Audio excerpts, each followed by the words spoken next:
রাজ্যটাকে বাঁচানোর স্বার্থে রাখা হয়েছে।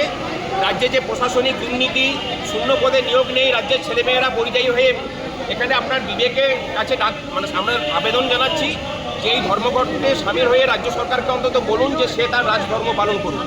এই আবেদনটুকু জানানোর সময় তারা বলছে যে এটাকেও করা যাবে না। এটাকে যদি আটকানো বলেন তাহলে 1000 বার পদ আটকাবো। একজন ব্যক্তি তিনি সমস্ত গাড়িগুলোকে ভেতরে ঢোকাচ্ছেন, তিনি কে আমাদের জানা নেই, তার পরিচয় তিনি ডিসক্লোজ করেননি। আমরা বারবার করে জানতে চাইছি যে তার আপনার পরিচয়টা কি, তিনি ডিসক্লোজ করেননি যে তার পরিচয় কি। কর্মচারী যদি হতো তাহলে নিশ্চয়ই পরিচয় দিতে কোনো অসুবিধা থাকতো না। আসলে তারা লজ্জা পাচ্ছেন যে এই যে দাবিতে লড়াইটা হচ্ছে সেই দাবিটা তারা জানেন যে রাজ্যটাকে বাঁচানোর লড়াই, সেই দাবিতে তিনিও মানসিকভাবে সামিল, কিন্তু কোথাও তার পথ চলে যাবে সেই ভয়ে তিনি তার নিজের পরিচয় দিতে পারছেন। একদমই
রাজ্যটাকে বাঁচানোর স্বার্থে রাখা হয়েছে।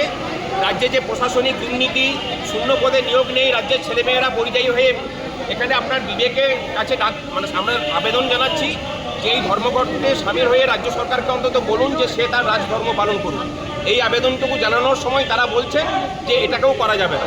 এটাকে যদি আটকানো বলেন তাহলে 1000 বার পদ আটকাবো। একজন ব্যক্তি তিনি সমস্ত গাড়িগুলোকে ভেতরে ঢোকাচ্ছেন, তিনি কে আমাদের জানা নেই, তার পরিচয় তিনি ডিসক্লোজ করেননি। আমরা বারবার করে জানতে চাইছি যে তার আপনার পরিচয়টা কি, তিনি ডিসক্লোজ করেননি যে তার পরিচয় কি। কর্মচারী যদি হতো তাহলে নিশ্চয়ই পরিচয় দিতে কোনো অসুবিধা থাকতো না। আসলে তারা লজ্জা পাচ্ছেন যে এই যে দাবিতে লড়াইটা হচ্ছে সেই দাবিটা তারা জানেন যে রাজ্যটাকে বাঁচানোর লড়াই, সেই দাবিতে তিনিও মানসিকভাবে সামিল, কিন্তু কোথাও তার পথ চলে যাবে সেই ভয়ে তিনি তার নিজের পরিচয় দিতে পারছেন। একদমই